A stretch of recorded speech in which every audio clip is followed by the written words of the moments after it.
Hiya, I'm going to talk about resource garden today. We'll call this part one because there'll be a few different sessions on this because it is something that a lot of dogs do struggle with. Resource garden is a fear-based reaction for a lot of dogs, and it's usually in dogs that lack confidence and that they can become quite stressed when something that they value is taken away. And it's something that will have built up over a period of time, where the dogs experience some sort of situation where they've had something that they've had in their mouth, or they're in somewhere that the resource guard something that is really that they value, and it's been taken away from them quite a few times, and that's how resource garden builds up. And it's just the dog getting stressed over losing something that they really do value. Resource garden is common in spaniels. I do have two that do resource guard things, which we do manage. But the best way to deal with it is trying to get that training in place when the dog is young, and building on that so that the dog is flexible enough that it wants to release things. Resource garden, it can happen over lots of different things. Food obviously is biggie, toys, their beds, crates, people is one that the dogs will resource guard as well. Things like socks, cushions, when the dogs are running around with stuff, and the dog really values these items. So when these items are taken away from them repeatedly with not replaced with something else that they reward as well, then they will start to stress over that. And resource garden is a stress reaction to having things that they value taken away from them. Dogs will also exhibit different types of behaviour when they are resource garden. Obviously, the most obvious one is growling. When you're trying to take something from the dog, they may show their teeth. So that's the one that people will probably spot the most. But by then, that's probably a bit too late, because the resource garden is now a behaviour that they are rehearsing. So with that, you kind of have to unravel that to encourage the dog that it's okay for it to release whatever its resource garden, or moving away from its bed, or food, or whatever you've got. And we'll cover those topics as well. Other signs of resource garden which you can spot is the dog may go stiff. Its body might be very tense, tail may flick out, the eyes, might be really alert. And that is an indication, that it's stressed about something. If you're coming towards to take the toy off them, or a ball, or whatever it is, or, they could be lying on your knee and somebody comes to sit next to you on the settee, and you may feel the dog going tense there. So that's another sort of behaviour that is an indication that the dog is stressed about losing something it values. Licking the lips as well is another one. I think for you, it's about being vigilant about the behaviour of your dog. If there's any changes that you spot that your dog may have when it's if a toy's removed, or a food removed, or something's happening, if it's in its crate, and you go near and it's starting to look like it's uncomfortable. Those are behaviors that you need to be vigilant about, because that's when you can start to incorporate some training and some changes possibly in the routine. I think a good example was when you've got maybe a young pup, or or a dog, or any dog that likes to carry things in its mouth, like spaniels do a lot. Yeah, and in the early days, your dog might run off with your socks, or your bra, or your knickers, or whatever, and run around the house and run around the garden. And in the beginning, it's quite fun. So what do? We go and chase them. The dog's running around, and this is having the best time of its life. And then we obviously have to get on with our lives. We've got maybe have to go to work. So what we do is we grab the puppy or the dog, and we take it off them. And that's when potential resource garden can happen, because before the dog in that moment, it's having the best time of its life. It's running around with his sock. You're chasing them. You're all having a laugh.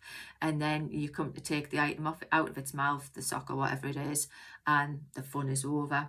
And quite often as well, what may follow that is, you have got to go out. The dog has had all that fun, and then you take the item away from them, and then you might have to put them into bed, or you might have to put them in the crate, or whatever you've got to do. The fun has stopped for the dog. So that's quite a big thing for the dog, and especially if that happens, what they will learn is that the dog associates that that item that they had removed from their mouth is a sign of the fun is ending. And so that will encourage them to think, well, as long as I hold on to this item, or I continue to run around with this item in my mouth, and you know how some dogs do, they move out your way so you can't catch them, so you're trying to grab them all the time, and that will start off potentially as a resource garden problem. So things to help with that is, I would certainly recommend watching the video on Toy Switch. Don't use the items where the dog has the potential to resource guard, like the socks, slippers, or whatever they are carrying around. But maybe get 2 different types of toys and play a toy switch with them, because that encourages your dog to be a bit more flexible, and to release things when you want them to release things. You could also do that with food as well. You can get them different types of food. The whole host of different things. I'll cover the food topic in a different session, because that's a whole different thing. So play toy switch. So that's a really good one, to help build the dog's flexibility in getting used to releasing things from its mouth. Also, management of the situation, management of the things that the dog is picking up and running around, which isn't always easy when it's things like socks, slippers. But if you can keep things out of the dog's way, so that kind of breaks that behavior down, so the dog isn't getting used to picking up those items and running around and having this game, that it thinks it's playing and having all this fun. So it's just reducing the time that it does that. And as I know it's difficult, because they can find socks can get anywhere, can't they? Your slippers can be on the floor. So it's just managing the situation, trying to release the opportunities that the dog or the puppy has to grab those items and be running around, wherever with it in its mouth. And I think once the dog has got something in its mouth and it's running around, then a good thing is just get something with high reward. Now, if you've got a foodie dog, then that's it should be quite easy. You can just swap the item, get the dog to release it, and what you can do is encourage a release command. So if the dog has got a sock, then offer the food in its place, and you can start to offer leave it in there. Again, there's a video for leave it tips as well. So what you can actually do is start to train that leave it command, which will help with the situation of they've got a sock, the dog's running around. Train the leave it command in a separate situation, and then when they are doing that, you can give them the leave it command, swap it with the food, or swap it with another toy, or just literally lots and lots of praise, play a game, that sort of thing. So train that. So play toy switch, train a leave it command in a separate environment, so you have got that in your arsenal of commands and training for the dog to help with that situation, which again will help with preventing resource guarding of toys as well. If you do have a situation where the dog is starting to resource guard and it's running around, it won't release, then we need to find a way of dealing with the situation calmly. Because if we heighten that situation, so the dog's arousal, it's getting more anxious about it, we're chasing it around, you start to shout at the dog, then the resource guarding can potentially get even worse. So we need to find a situation to calm that down. I find that scatter feeding can sometimes help if it's just one dog. It might not work so much with multiple dogs, but one dog maybe scatter feed a few little bits of high value treats. So, and then the dog will drop the item, whatever they're carrying, and then whilst they're eating the kibble, you can remove that toy. The key is to avoid punishing the dog. Don't ever try and grab it out of its mouth, pulling it, because that is just going to worsen the situation. The dog will then see that as a game, but what they'll also do is they'll clamp down and they won't release the item at all. And that's when your resource guarding can progress into the growling, the possible snarling. So don't try to pull the item out of the dog's mouth.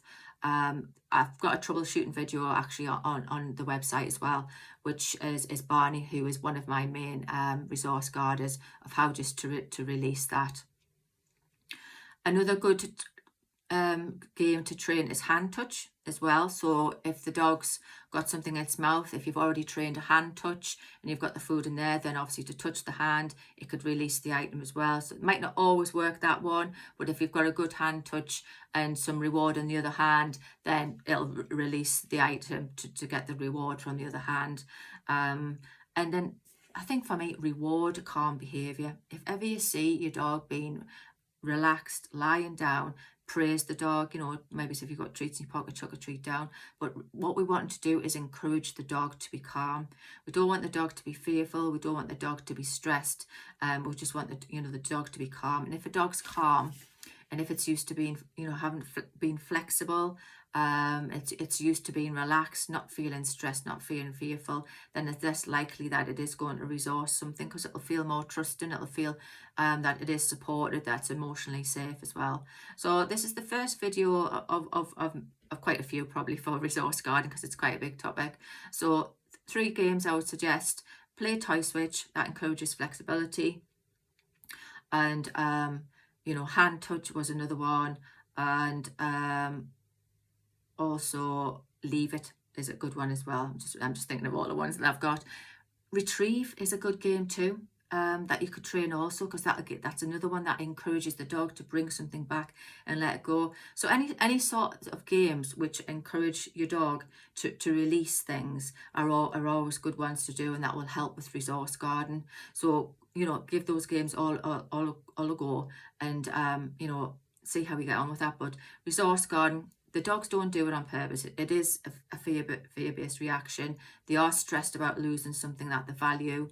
So it's just about making them feel safe, making them feel that they're not going to lose the thing that they value. We're always going to reward things, and that should help with resource guarding. And I'll follow this up with other videos on different types of resource guarding. But let me know how you get on.